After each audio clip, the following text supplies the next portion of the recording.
Hi guys, ఎలా ఉన్నారు?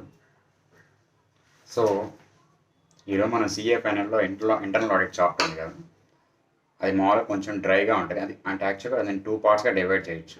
Part 1 వచ్చి కొంచెం డిఫికల్ట్గా ఉంటుంది, ఒక 4-5 టాపిక్స్. అంటే ఎవరైనా చెప్తే ఈజీగా ఎక్స్ప్లెయిన్ చేస్తే మనకి ఈజీ గుర్తుంటుంది, కానీ మనంతా మనం చదవాలని చూస్తే చాలా టైం అనేది కన్సూమ్ అయిపోతుంది.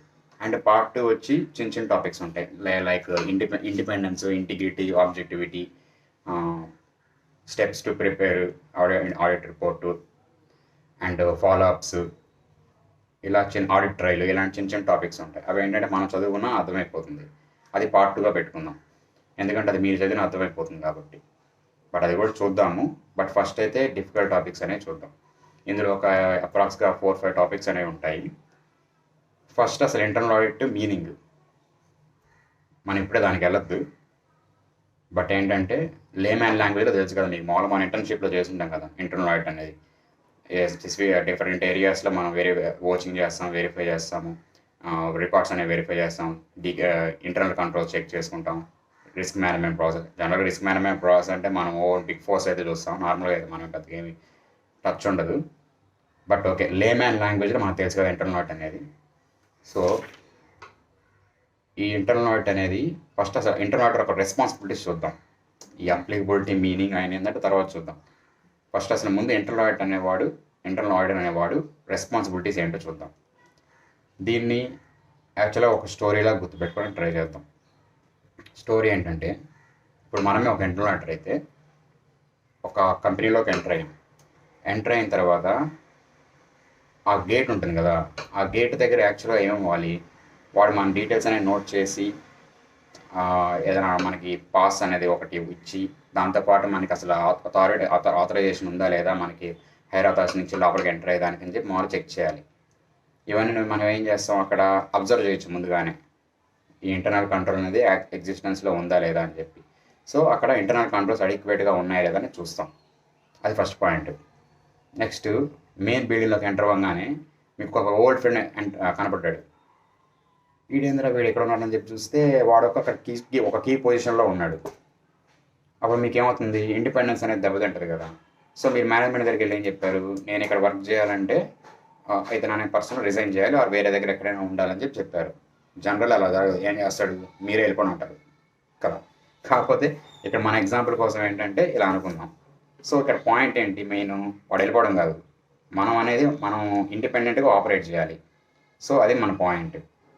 నెక్స్ట్, ఓకే, దాని మేనేజ్మెంట్ ఓకే చేశారు, అంతా అయిపోయింది, ఓకే. ఇప్పుడు వెళ్ళి మీరు మన క్యాబిన్లో మనం కూర్చున్నాము. కూర్చున్న తర్వాత మనం ఏదో ఏం చేద్దామని చెప్పి ఆలోచిస్తూ ఉంటే ఒక ఎంప్లాయ్ వచ్చాడు. రారా బాబు అంటే ఏంద్రా అంటే, సరే ఇలా నాకు పేరోళ్ళు ప్రిపేర్ చేసింది సార్, నాకు ప్రిపేర్ చేయడం రావట్లేదు అని చెప్పి అన్నాడు. మనం ఏం చేయాలి, ఇంటర్నల్ ఆడిటర్ మనం ఏం చేయాలి, ప్రిపేర్ చేయాలా? ప్రిపేర్ చేయకూడదు, మనం జస్ట్ రివ్యూ మాత్రమే చేయాలి, దాన్ని మేనేజ్ చేయకూడదు. సో వాడికి అదే విషయం చెప్పాం. వాడేమంటున్నాడు, అయినా కానీ సార్ ఏం కాదు సార్, ప్రిపేర్ చేసింది సార్ అంటున్నాడు. చల్ లేదు అని చెప్పి పంపించేసి ఇదే విషయాన్ని, అంటే ఈ ఫ్యాక్ట్స్ అంటే ఏంటి, ఎంప్లాయీస్కి ప్రిపేర్ చేయడం రావట్లేదు పేరోల్ అనేది, మనం ఏంటంటే ఈ ఫ్యాక్ట్స్ అనేవి అబ్జర్వ్ చేసి మేనేజ్మెంట్కి ఏంటంటే నోటీస్ పంపించాలి, ఇలాగ రావట్లేదా, చేయట్లేదా అని చెప్పి.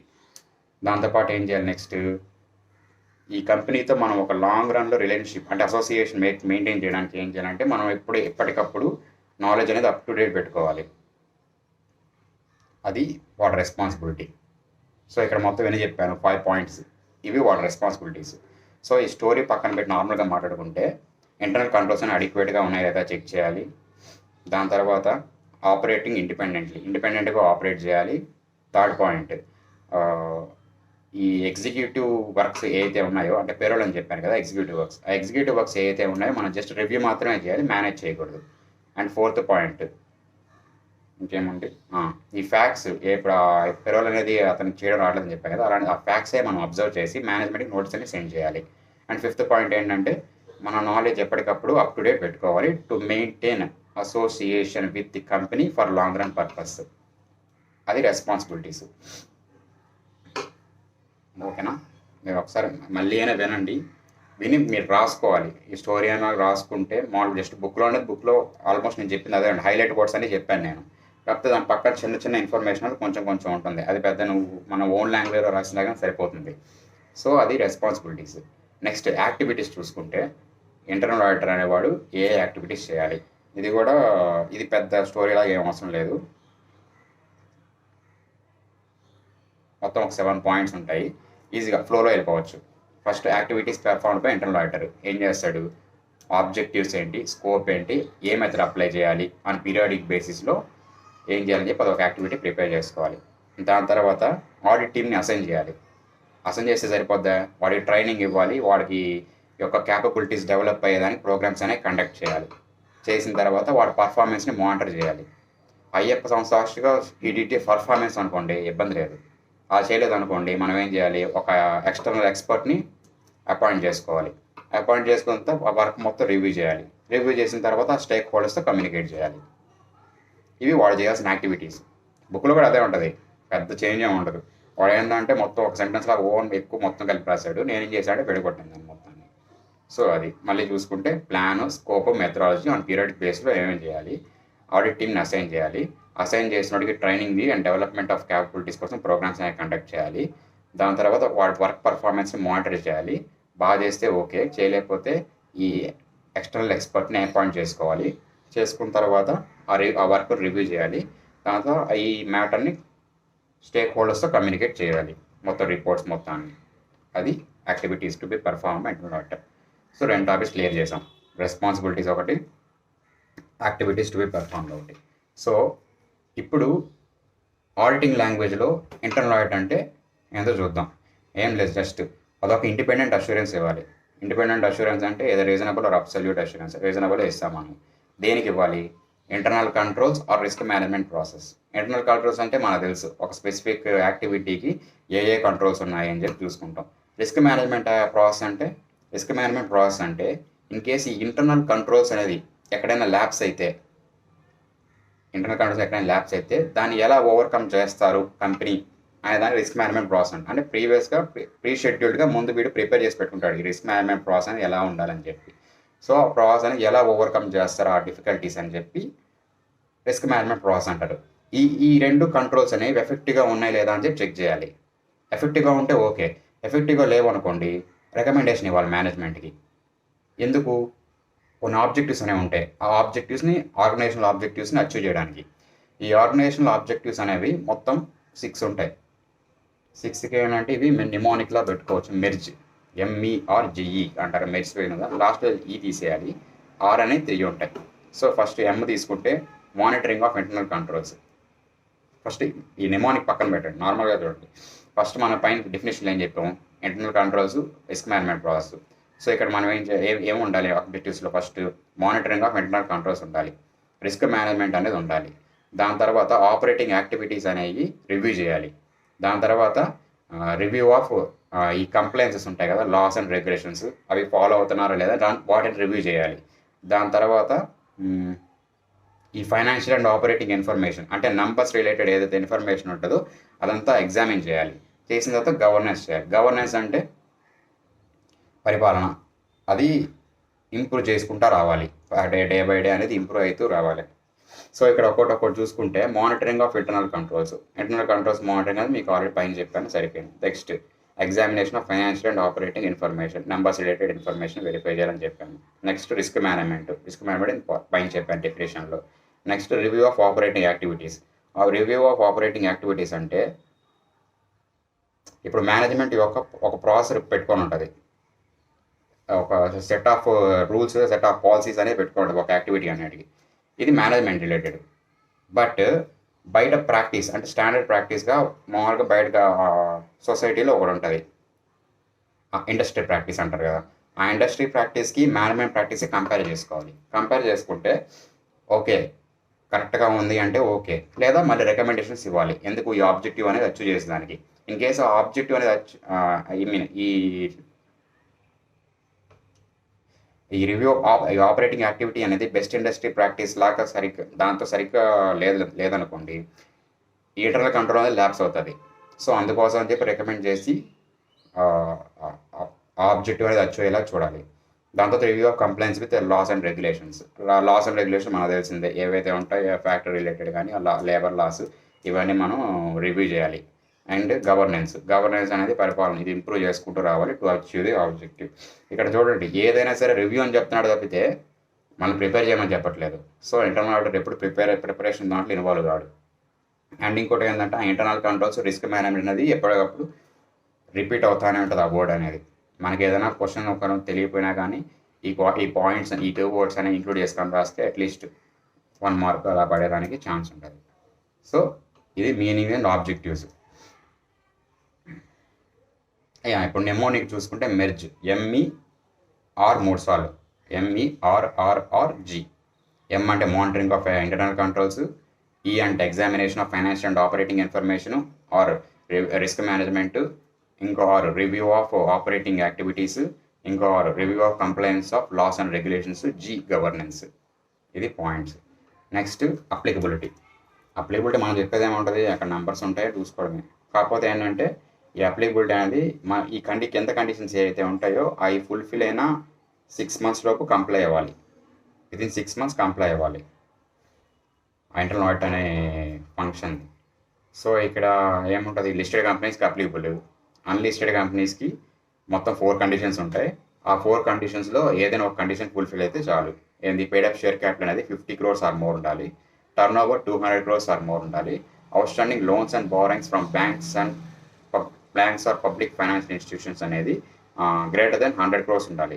బట్ ఇక్కడ ఇదేంటంటే అట్ ఎనీ టైం, అంటే ప్రిసీడింగ్ ఫైనాన్షియల్ ఇయర్లో April to March పీరియడ్ ఉంటుంది కదా, ఆ పీరియడ్లో ఎప్పుడైనా సరే మళ్ళీ చెప్తానులేండి. నెక్స్ట్ అవుట్ స్టాండింగ్ డిపాజిట్స్ అనేవి at any time 25 crores or more ఉండాలి. ఇవన్నీ ఏంటి, during the preceding financial year. So first 2 conditions ఏదైతే ఉందో, paid up share cap turnover ఏదైతే ఉందో మనం 31st March ఎంతైతే ఉందో దాన్ని బట్టి చూసుకొని ఆ లిమిట్ కానీ మ్యాచ్ అయితే చూసుకుంటాం, ఏది 50 crores or more, 200 crores or more. But outstanding loans and borrowings from banks or public financial institutions at any time 100 crores greater than 100 crores ఉందనుకోండి. అది ఎలా అంటే, ఫర్ ఎగ్జాంపుల్ అక్టోబర్లో మనం 150 crores అనేది బ్యాంక్ నుంచి బారో చేసుకున్నాం, లోన్స్ ఆర్ బారోయింగ్స్ని బారో చేసుకున్నాం. బట్ మార్చిలోపు మనం ఏం చేసామంటే ఒక 70 crores రీపే చేసాం. అప్పుడు మనకి 31st March ఎంత ఉంటుంది, 80 crores ఎంత ఉంటుంది బ్యాలెన్స్. సో ఇక్కడ మనకి కండిషన్ ఫుల్ఫిల్ కాలేదు అని చెప్పి అనుకోకూడదు, because at any time during the previous year అన్నాడు. At any time during the previous year అంటే ఆ ప్రీవియస్ ఇయర్లో ఏదైనా ఒక్కరోజు ఒక పలానా టైంలో ఇలాగ మనకి 100 crores దాటింది అంటే చాలు, మనకి ఏంటంటే ఆ ఇంటర్నల్ ఫంక్షన్ అప్లై చేసుకోవాలి. సేమ్ అదే విధంగా డిపాజిట్స్ కూడా అంటే అవుట్ స్టాండింగ్ డిపాజిట్స్ కూడా 25 crores ఆర్ మోర్. బట్ ఇక్కడ పాయింట్ ఏంటంటే ఇంకోటి, outstanding loans or borrowings from banks or public financial institutions అనేది 100 crores మాత్రం, more than 100 crores, 100 crores or more కాదు. మిగతా అన్నీ ఏంటంటే 50 crores or more, 200 crores or more, 25 crores or more. But ఈ లోన్స్ అండ్ బారోయింగ్స్ మాత్రం ఏంటంటే more than 100 crores అనేది చూసుకోవాలి. ఇవన్నీ during the preceding financial year చూసుకోవాలి. ఇది అన్లిస్టెడ్ పబ్లిక్ కంపెనీ అయితే. ప్రైవేట్ కంపెనీ అయితే 2 కండిషన్స్ ఉంటాయి, పైన ఉండేవే same. Turnover 200 crores or more ఉండాలి, outstanding loans or borrowings from banks or public financial institutions at any time during the preceding financial year more than 100 crores ఉండాలి. అలాగాని ఉంటే ఆ కండిషన్లో ఏది ఒక సాటిస్ఫై అయినా కానీ during the preceding financial ear internal audit అనేది అప్లికబుల్ అవుతుంది. అది.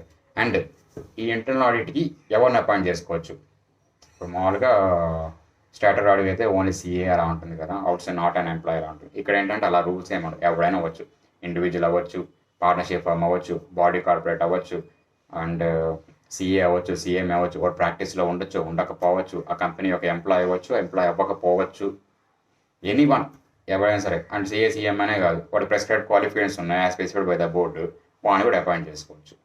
అలాగా ఇక్కడ మేజర్ టాపిక్స్ అన్నీ అయిపోయినాయి. ఇంకొక 2 టాపిక్స్ ఉన్నాయి. ఆ 2 టాపిక్స్ ఏంటంటే ఇంటర్నల్ ఆడిట్ ప్లాన్ ఒకటి, scope of internal auditing. First internal audit plan చూద్దాం. ఇది కూడా పెద్ద కష్టమేం కాదు, ఈజీగానే గుర్తుపెట్టుకోవచ్చు. మా బుక్లో చదివితే మాత్రం కొంచెం డిఫికల్ట్గా అనిపిస్తుంది. నేను చెప్పే సీక్వెన్స్ అండ్ చెప్పే ఎక్స్ప్లెనేషన్ ఒకసారి ఏనండి, ఈజీగా ఉంటుంది. ఫస్ట్ ఇంటర్నల్ ఆడిట్ ప్లాన్ అనేది ఆడిట్ కమిటీ అండ్ TCWG వీళ్ళని కన్సల్ట్ అయ్యి ప్లాన్ అనేది ప్రిపేర్ చేసి డాక్యుమెంట్ చేయాలి. ఓకేనా, ఇది యాక్చువల్గా ఇంటర్నల్ ఆడిట్ ప్లాన్ అది. But internal audit plan prepare చేసేటప్పుడు అప్రోప్రియేట్ కన్సిడరేషన్స్ అనేవి కన్సిడర్ చేయాలి. ఇలా క్వశ్చన్ ఇవ్వచ్చు, ఏంటి జస్ట్ వాడు ఇంటర్నల్ ఆడిట్ ప్లాన్ అని చెప్పడు, ఇంటర్నల్ ఆడిట్ ప్లాన్ ప్రిపేర్ చేయడానికి అప్రోప్రియేట్ కన్సిడరేషన్స్ ఏమి కన్సిడర్ చేయాలని చెప్పి అడుగుతాడు. సో అక్కడ మనకి ఏముంటాయి, మొత్తం 5 ఉంటాయి. రిస్క్ అండర్లయింగ్ ది బిజినెస్, అంటే రిస్క్ ఎంత ఉంటుంది ఈ బిజినెస్ ప్రాక్టీస్కి అని చెప్పి చూడాలి. దాంతో రిస్క్ అపిటైట్ ఆఫ్ ఆర్గనైజేషన్, అంటే ఒక రిస్క్ అనేదాన్ని ఈ ఆర్గనైజేషన్ ఎంతవరకు తీసుకోగలదు, అంటే బియాండ్ ద ఏది వెళ్ళలేదు. సో ఆ బియాండ్ లిమిట్ బెంచ్ మార్క్ ఎక్కడ దాకా తీసుకోగలదు అనేది మనం అసెస్ చేసుకోవాలి. ఆ రిస్క్ అపిటైట్ అనేది దానికోసం. Next efforts involve by internal audit, ఈ రిస్క్ అనేది తగ్గించడానికైనా రిస్క్ అపిటైట్ పెంచడానికైనా సరే ఇంటర్నల్ ఆడిట్ ఎఫర్ట్స్ ఎంతవరకు ఉన్నాయి. And value created to the organisation by the internal audit, ఈ ఇంటర్నల్ ఆడిట్ అనేదాన్ని మనం పెట్టుకోవడం వల్ల, అంటే ఆర్గనైజేషన్ పెట్టుకోవడం వల్ల దీనికి వాల్యూ ఎంత పెరిగింది అనేది ఒక పాయింట్. నెక్స్ట్ ఇంటర్నల్ ఆడిట్లో ఒక్కో పీరియడ్కి మనం డిఫరెంట్ డిపార్ట్మెంట్ సెలెక్ట్ చేస్తుంటాం కదా, ఆ డిపార్ట్మెంట్ సెలెక్ట్ చేసుకున్న దానికి అంటే ప్లాన్లో ఇంక్లూడ్ చేసుకున్నప్పుడు ఇవన్నీ విత్ ఇన్ టైం ఫ్రేమ్లో మనం ఫుల్ఫిల్ చేయగలుగుతున్నాం లేదా, అంటే ఆడిట్ చేయగలుగుతున్నాం లేదా అనేది పాయింట్. అవి ఇంటర్నల్ ఆడిట్ ప్లాన్. సో ఇక్కడతో ఇది అయిపోయింది. Next scope of internal auditing, most important. దీంట్లో మొత్తం 7 పాయింట్స్ ఉంటాయి. బుక్లో చూసుకుంటే కొంచెం డిఫికల్ట్గానే ఉంటుంది. నేను దీన్ని ఏం చేస్తానంటే, నేను ఒక విధంగా రాసుకున్నాను, ప్రతిదాన్ని అలా రాసుకున్నాను అప్లికబిలిటీ నుంచి ఇలాగా. ఇవి నేను ఇప్పుడు చెప్పినట్టు మీరు స్టోరీలో రాసుకుంటే సరిపోతుంది. ఇప్పుడు ఈ పాయింట్స్ని ఇప్పుడు చెప్పాను కదా, ఇంటర్నల్ ఆడిట్ ప్లాన్ కూడా టీసీఎస్ చెప్పిన ఆడిట్ కమిటీ కన్సల్ట్ అయ్యి ప్లాన్ డెవలప్ చేసి డాక్యుమెంట్ చేయాలి. దాని కింద appropriate considerations while planning, risk underlying, risk appetite of organisation, efforts involve by internal audit, value created by organisation by internal audit, within given time frame, coverage of all areas. ఇలా మీరు రాసుకోవాలి. రాసుకుంటే మీకు ఈ points చదవగానే remaining matter ఏం రాయాలి ఈజీగా convey అయిపోతుంది, పెద్ద కష్టం కాదు. సో అదేవిధంగా scope of internal auditing or review of work performed by internal auditor, ఈ పాయింట్స్ అనేది కొంచెం మొత్తం ఫుల్ చాప్టర్లో బాగా ఫోకస్ చేయాల్సిన ఏరియా అన్నమాట ఇది. సో నేను దీన్ని ఏ విధంగా రాశాను అనేది కూడా చెప్తాను. దీనికి మెయిన్ పార్ట్కి డీవియేషన్ ఏమి ఉండదు, బట్ దీంతో పాటు మీరు అడిషనల్గా ఇదేంటంటే హైలైట్ బోర్డ్స్ లాగా అనమాట. రిమైనింగ్ మ్యాటర్ అంతా ఏంటంటే మీరు ఒకసారి ఇది విన్న తర్వాత మీరు ఇది రాసుకున్న తర్వాత ఇది ఒకసారి చదువుకుంటే నెక్స్ట్ టైం ఇది చదవాల్సిన అవసరం లేదు, డైరెక్ట్గా మీరు రాసుకుని చదువుకుంటే సరిపోతుంది. సో వెళ్దాం. స్కోప్ ఆఫ్ ఇంటర్నల్ ఆడిటింగ్, ఇదేంటంటే మ్యారుగా నిమోనిక్ కోడ్ పెట్టుకోవచ్చు, కొరియా అని చెప్పి. కొరియా అంటే KORE, ఆ కొరియా కాదు, CORIA, ఇది కొరియా. సో నిమోనిక్ సంగతి లాస్ట్ చూద్దాము. ఫస్ట్ వచ్చి దీంట్లో 7 పాయింట్స్ ఉంటాయి, 6 to 7 పాయింట్స్ ఏమన్నా ఉన్నాయి, మనం చూద్దాము. దీంట్లో ఫస్ట్ పాయింట్ ఏంటంటే internal control systems and procedures. చెప్పాను కదా, ఎక్కడైనా సరే internal controls plus risk management వస్తూనే ఉంటుంది. సో ఇంటర్నల్ కంట్రోల్ ప్రొసీజర్స్ అంటే internal control systems and procedures ఇవేంటంటే ఈ ఇంటర్నల్ కంట్రోల్స్ అనేవి ఎఫెక్టివ్ అండ్ ఎఫిషియెంట్గా ఆపరేట్ అవుతున్నాయా లేదా, అండ్ వీటి వల్ల రిస్క్ అనేది మనకి రిడ్యూస్ అవుతుందా లేదా అని చెక్ చేసుకోవాలి. అంతే, ఫస్ట్ పాయింట్ అదే. మీరు ఇక్కడ మ్యాటర్ చదివినా అదే ఉంటుంది, మెజారిటీ సేమ్ అదే, 90% సేమ్ అదే ఉంటుంది. బట్ మీరు ఇక్కడ 2 పాయింట్స్ కానీ రాసుకుంటే బాగుంటుంది. ఎలా అంటే internal control procedure, internal control procedures అని చెప్పి రాసుకుని internal control systems and procedures అని రాసుకొని దాని కింద effectively and efficiently operating or not, risk and next పాయింట్లో రిస్క్ షుడ్ బి రిడ్యూస్డ్, అది చూసుకోవాలి. Next compliance with policies and regulations. ఇక్కడ ఏంటంటే ఫస్ట్ మనం డిస్కస్ చేసాం కదా, మనం ఏ వర్క్ అయినా సరే ప్రిపేర్ ఆర్ మేనేజ్ చేయకూడదు, ఓన్ రివ్యూ మాత్రమే చేయాలి. ఇక్కడ పాయింట్ ఏంటంటే కంప్లైన్స్ ఫ్రేమ్వర్క్ అనేది మనం రివ్యూ చేయాలి, వీళ్ళు ఫాలో అయ్యారా లేరా అని చెప్పి. ఈ ప్రిపరేషన్ రెస్పాన్సిబిలిటీ అసలు తీసుకోకూడదు, అది ఫస్ట్, అది 2 పాయింట్స్, అది మీరు రాసుకోవాలి. కంప్లైన్స్ ఫ్రేమ్వర్క్ రివ్యూ చేయాలి, no responsibility to manage by internal auditor. Next relevance and reliability of information. ఇదేంటంటే మన ఇన్ఫర్మేషన్ సిస్టమ్స్ ఉంటాయి కదా, IT టెక్నాలజీ, అవి రివ్యూ చేయాలి. ఎందుకు? For relevance and reliability of information provided to the management and external agencies is appropriate అనే దానికోసం. But మీరు ఇక్కడ relevance and reliability of information అని చెప్పి జస్ట్ ఫర్ ఎగ్జాంపుల్ మనం relevance and reliability of information side heading మనకి గుర్తుంది, but లోపల మ్యాటర్ రాయాలో తెలియదు. అప్పుడు ఏం చేస్తారు? ఇక్కడ మెయిన్ ఇంపార్టెంట్ పాయింట్ ఏంటి? ఇన్ఫర్మేషన్ సిస్టమ్స్ అనేది రిలయబుల్గా ఉన్నాయా లేదా అని చెక్ చేయాలి అనేది మెయిన్ పాయింట్. బట్ మనం అక్కడ ఏం రాస్తాం? ఆ డేటా అనేది రిలవెంట్గా ఉందా, రిలయబుల్గా ఉందా అని చెప్పి రాసొస్తాం కదా. సో ఆ రాస్తే ఏమవుతుంది? కొడేస్తాడు. ఆ పాయింట్ అసలు కన్సిడరే చేయడు. అదే మీరు check review the reliability of information systems అని చెప్పి ఆ పాయింట్ కానీ పడుంటే పక్కన మీరు ఏం రాసినా కానీ, అంటే పక్కన మామూలుగా ఇంకేం రాయాల్సి ఉంది? To evaluate relevance and reliability of information submitted to the management or to the any external agencies అనేది రాయాలి పాయింట్ యాక్చువల్గా. ఆ పక్కన మ్యాటర్ అనేది కొంచెం ఓన్గా రాసినా కానీ మీ పాయింట్ అనేది కన్సిడర్ చేస్తారు. బికాజ్ ఇక్కడ మెయిన్ పాయింట్ ఏంటంటే ఇన్ఫర్మేషన్ సిస్టమ్స్ అనేది రిలయబుల్గా ఉన్నాయా లేదా అని వెరిఫై చేయాలి. అది మెయిన్ పాయింట్, అది అక్కడ రాసుకోవాలి. Next utilisation of resources. Utilisation of resources అంటే ఇంకో పాయింట్ చెప్పడం మర్చిపోయాను. ఇప్పుడు చెప్పాను కదా, internal control systems and procedures, compliance with policies and regulations, relevance and reliability. ఇది ముందంతా రివ్యూ ఆఫ్ అని రాయాలి, review of internal control systems and procedures. అలాగా ఇక్కడ review of utilisation of resources. ఇక్కడ ఏంటి, మనం యూటిలైజేషన్ ఆఫ్ రిసోర్స్ ఎలా చేయాలని చెప్పట్లేదు. యూటిలైజేషన్ ఆఫ్ రిసోర్స్ ఆల్రెడీ అయిపోయింది, అది పర్ఫెక్ట్గా చేశారా లేదా అని మనం చెక్ చేయాలి. ఎలా చెక్ చేస్తాం? వీటికి ప్రాపర్ స్టాండర్డ్స్ అండ్ నామ్స్ అని ఎస్టాబ్లిష్ చేశారా లేదా చెక్ చేయాలి. ప్రాపర్ స్టాండర్డ్స్ అండ్ నామ్స్ అంటే ఎలాగా? ఫర్ ఎగ్జాంపుల్ ఇప్పుడు ఫ్యాక్టరీలో చూసుకుంటే ఒక యూనిట్కి 10 kgs అనేది యూజ్ చేయాలి to develop a product. But management అక్కడ ఏం చేస్తుంది? ఒక యూనిట్కి 12 kgs అనేది కన్సూమ్ చేస్తుంది. సో ఇక్కడ ఏంటి, ఆ ప్రొసీజర్ ఆ ఎస్టాబ్లిష్ నామ్స్ ఆర్ ప్రొసీజర్స్ అనేవి స్టాండర్డ్స్ అనేవి మీట్ అవ్వట్లేదు, అంటే ఎక్సెస్ అయిపోతుంది, అంటే కంపెనీకి లాస్ అయిపోతూ ఉంది. సో ఇక్కడ ఏం జరగాలి? దాన్ని అలాగే వదిలేస్తామా? వదిలేస్తే బాగోదు కదా. సో అప్పుడు ఏం చేయాలి? ఆ రివ్యూ ఆ స్టాండర్డ్స్ అనేవాడు రివ్యూ చేయాలి. రివ్యూ చేసి ఆ డిఫరెన్స్ ఏదైతే 2 kgs ఉందో దాన్ని మేనేజ్మెంట్కి రిపోర్ట్గా సబ్మిట్ చేయాలి. అది అలా చేస్తే దానికి అప్రోప్రియేట్ యాక్షన్ మనం ఏమైనా రికమెండేషన్ ఇవ్వగలమా? ఇస్తే, అంటే ఇదంతా దాంట్లో లేదు నేను చెప్తున్నాను, ఇన్కేస్ రికమెండేషన్ ఇస్తే అది అప్రోప్రియేటా కాదా, అది కంపెనీ మేనేజ్మెంట్ ఫాలో అవుతుందా లేదా, ఫాలో అవ్వకపోతే ఎందుకు ఫాలో అవ్వట్లేదు అని రీజన్స్ ఇవన్నీ మనం నోట్ చేసుకోవాలి. ఇది నెక్స్ట్ వస్తుంది యాక్చువల్గా, దీనిలో లింక్ లేదు, దీనికి సంబంధం లేదు. జస్ట్ ఇక్కడ పాయింట్ ఏంటంటే proper standards and norms establish చేశారా లేదా, ఆ review the standards second point. Third point, if there is any deviation, reasons thereof, దాని రీజన్స్ ఏంటి అనేది నోట్ చేసుకొని సబ్మిట్ చేయాలి వాళ్ళకి మేనేజ్మెంట్కి. Next custodianship and safeguarding of assets. ఇది ఏంటంటే purely assets related.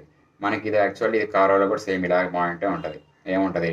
Existence of assets ఉన్నాయా లేదా, ఫుల్లీ అకౌంట్ చేశారా లేదా, అండ్ సీగ్రిగేషన్ ఆఫ్ డ్యూటీస్, అంటే maker and checker should not the same అంటారు కదా, ఆ విధంగా రికార్డ్స్ అండ్ అసెట్ కీపింగ్ ఇద్దరు సేమ్ పర్సన్ అయి ఉండకూడదు, segregation of duties. Next control system for intangibles ఏమైనా దానికి ఏ కంట్రోల్స్ అనేవి ఎస్టాబ్లిష్ చేశారు అనేది నోట్ చేసుకొని మేనేజ్మెంట్కి ఇవ్వాలి. Next review of organisation structure. Main important ఇదే దీంట్లో పాయింట్. వస్తే గిస్తే ఇదే 4 మార్క్స్ అనేది రావచ్చు, లేదా స్కోప్ ఆఫ్ ఇంటర్నల్ ఆడిటింగ్ అని చదివి 4 points అని చెప్పినా రాయొచ్చు, కానీ దాంట్లో ఖచ్చితంగా ఈ పాయింట్ రాస్తే బాగుంటుంది. సో ఈ పాయింట్ ఏంటంటే దీనికి ఏంటంటే ఒక నిమోనిక్ ఉంది, దీనికి కూడా అంటే మామూలుగా యూకోరియా అని ఒక నిమోనిక్, దాంట్లో దీనికి ఇంకో నిమోనిక్, ఎందుకంటే ఇది కొంచెం ఇంపార్టెంట్. దానికి ఏదో రామ్స్, మామూలుగా రోమ్ ఉంటుంది కదా, ROM, అలాగే రోమ్స్, ఆర్ అనేది 2 సార్లు వస్తాయి, R² రోమ్స్ అని పెట్టుకుని సరిపోతుంది. ఇక్కడ ఏంటంటే మేనేజరియల్ స్టాఫ్ అంటే లో level staff and chief staff యొక్క రెస్పాన్సిబిలిటీస్ అనేవి ఓవర్లాప్ అవ్వకూడదు. ఎందుకు ఓవర్లాప్ అయితే నీకు టైం అనేది వేస్ట్ అవుతుంది, ఎఫర్ట్స్ వేస్ట్ అవుతాయి, కాస్ట్ వేస్ట్ అవుతుంది, అన్నీ వేస్ట్ అవుతుంది, ప్లస్ వర్క్ అనేది డబల్ టైం జరిగినట్టు ఉంటుంది.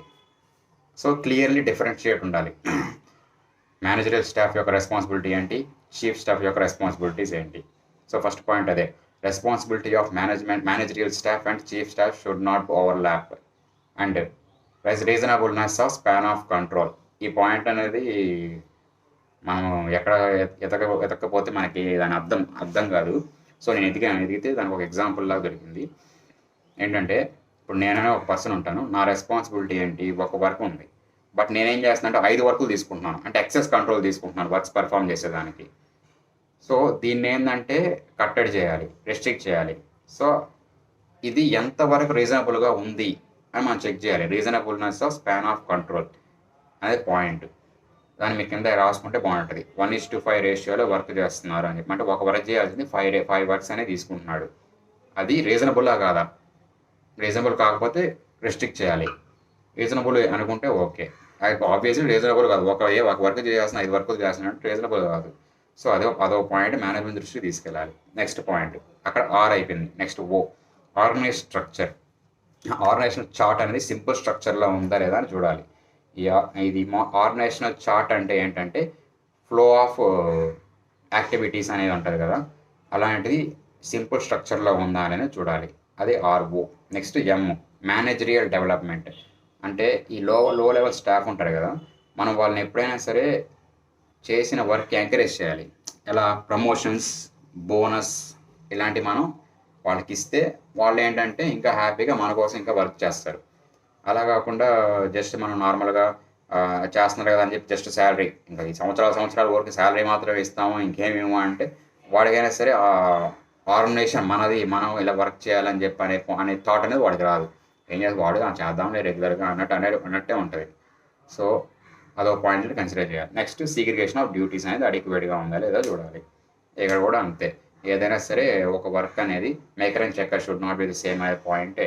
ఇక్కడ సెగ్రిగేషన్ ఆఫ్ డ్యూటీస్ అంటే దాంట్లో పెద్ద కాంప్లెక్సిటీ ఏం లేదు. మీరు జస్ట్ ఒక నార్మల్ ఎగ్జాంపుల్ ఆర్గనైజేషన్ స్ట్రక్చర్లో ఏదైనా సరే 2 డ్యూటీస్ ఒకటే ఇస్తే ఏమవుతుందంటే ఆబ్వియస్గా ఫ్రాడ్ జరగద్ది. ఎందుకంటే వాడికి ఛాన్స్ ఉంది. రికార్డ్స్ వాడే మాడిఫై చేయొచ్చు, ఇక్కడ ఇన్వెంటరీ ఏదైనా ఉన్నా కానీ వాడే కొట్టేసి మొత్తం చేసేయచ్చు. ఇష్యూ చేసినట్టు రావచ్చు, అసలు రానంటే రాయొచ్చు. 2 ఛాన్స్ ఉంటుంది కదా. సో దానికోసం అది ఇక్కడ రివ్యూ ఆఫ్ ఆర్గనైజేషన్ స్ట్రక్చర్. మళ్ళీ చూడండి అక్కడ 5 పాయింట్స్ రాసాము. Responsibility of managerial staff and chief staff should not overlap and reasonableness of span of control. ఆ పాయింట్ చెప్పాను. అక్కడ ఆర్ అయిపోయింది. ఆర్గనైజేషన్ చార్ట్ అండ్ సింపుల్ స్ట్రక్చర్లో ఉండాలి. అయిపోయింది. Managerial growth. Managerial people growth చెప్పాను కదా, ప్రమోషన్స్, బోనస్ ఎక్సెట్రా అవి. నెక్స్ట్ సిగ్రిగేషన్ ఆఫ్ డ్యూటీస్ అనేది అడిక్వేట్గా ఉందా లేదా అది. Next last point accomplishment of goals and objectives. Overall goals and objectives అనేవి స్టేటెడ్ అండ్ అటైనబుల్, అంటే పాలసీ లాగా ప్రిపేర్ చేసుకొని ఇవి అచీవ్ చేయగలదగ్గట్టు ఉన్నాయా, అంటే అతిశయోక్తి అంటారు కదా, ఓవర్ ఎస్టిమేషన్. ఇది జరగదు యాక్చువల్గా, కానీ ఆడేం చేస్తాడు ఇది జరగాలన్నట్టు రాస్తాడు. సో అలా పాయింట్ కాకుండా అటైనబుల్గా ఉన్నాయా లేదా, అంటే అచీవబుల్గా ఉన్నాయా లేదా అనేది చూసుకోవాలి. ఇది పాయింట్స్ మొత్తం మీద 7 పాయింట్స్. 2 3 4 5 6 7 పాయింట్స్. సో ఈ 7 పాయింట్స్ మామూలుగా చెప్పాను. Korea U-CORIA. సి అనేది 2 సార్లు వస్తుందా, సికి స్క్వేర్ పెట్టుకోండి. సో ఇప్పుడు యూ అనేది ఏంటంటే యూటిలైజేషన్ ఆఫ్ రిసోర్సెస్. సి ఏంటంటే custodianship and segregation, custodianship and safeguarding of assets. ఇంకోటి సి ఏంటంటే compliance of policies and regulations. C అయిపోయింది. నెక్స్ట్ కొరియా. Organizational structure. R relevance and reliability of information. Internal control procedures and structure. Internal control systems and procedures. Next accomplishment of goals and objectives. ఇది scope of internal auditing యొక్క mnemonic side హెడింగ్స్కి. ఇంకా లోపల matter మీకు మామూలుగా తెలిసిందే, but organization structuring మాత్రం రోమ్స్ అని చెప్పి రాసుకోండి. ROMS. ఆర్ స్క్వేర్ పెట్టుకోండి. ఇంకా అక్కడ ఆబ్జెక్టివ్స్ ఒకటి చెప్పాను, మెర్జ్ అని చెప్పాను. ఎక్కువ నిమోనిక్స్ కూడా పెట్టుకోకూడదు. ఇప్పుడు ఒక చాప్టరే కాబట్టి మీకు బాగానే ఉంటుంది. ఎక్కువ నిమోనిక్స్ చెప్పినా నా దగ్గర మిగతా కూడా నిమోనిక్స్ ఉన్నాయి, బట్ ఎందుకు ఒక చాప్టర్ కాబట్టి బాగానే ఉంటుంది. మనం ఇంకా చాలా చదవాల్సింది కదా. సో దీంట్లో ఇంతవరకు ఉంది. సో ఇది పార్ట్ 1. ఎంత టైము? ½ an hour. సో ఇది పార్ట్ 1. ఇంతటితో ఇది ఆపేద్దాము. నెక్స్ట్ పార్ట్ 2 అనేది తర్వాత రికార్డ్ చేద్దాం. పార్ట్ 2 అనేది చాలా ఈజీగా ఉంటుంది. పెద్ద ఇలా రాసుకోవాల్సిన అవసరం కూడా డైరెక్ట్ బుక్లో చదివేసేయచ్చు మెజారిటీ టాపిక్స్. సో అక్కడ టాపిక్స్ ఏమన్నాయంటే కోర్ ప్రిన్సిపల్స్ ఒకటి, పెర్ఫార్మింగ్ ఇంటర్నల్ ఆడిట్ ఎంగేజ్మెంట్ ఒకటి, qualities of internal auditor report, next relationship between internal auditor and external auditor, audit trial, factors responsible for high employee attrition rate. ఇవి major topics ఉన్నాయి. ఇందులో మేజర్గా మనకి time పట్టేది వచ్చి internal audit reporting. అందులో ఏంటంటే stages of reporting, key elements, follow ups అవన్నీ ఉంటాయి. దాని తర్వాత ఆడిట్ ట్రయల్ ఒకటి కొంచెం ఫోకస్ చేయాల్సిన పాయింట్. మిగతా అయినా పెద్ద ఏం కాదు, బట్ అన్నీ చూద్దాం. సో ఇంతవరకు పార్ట్ 1 ఇంతటితో ఆపేద్దాం. ఓకే గైస్, పార్ట్ 2 తర్వాత రికార్డ్ చేద్దాం.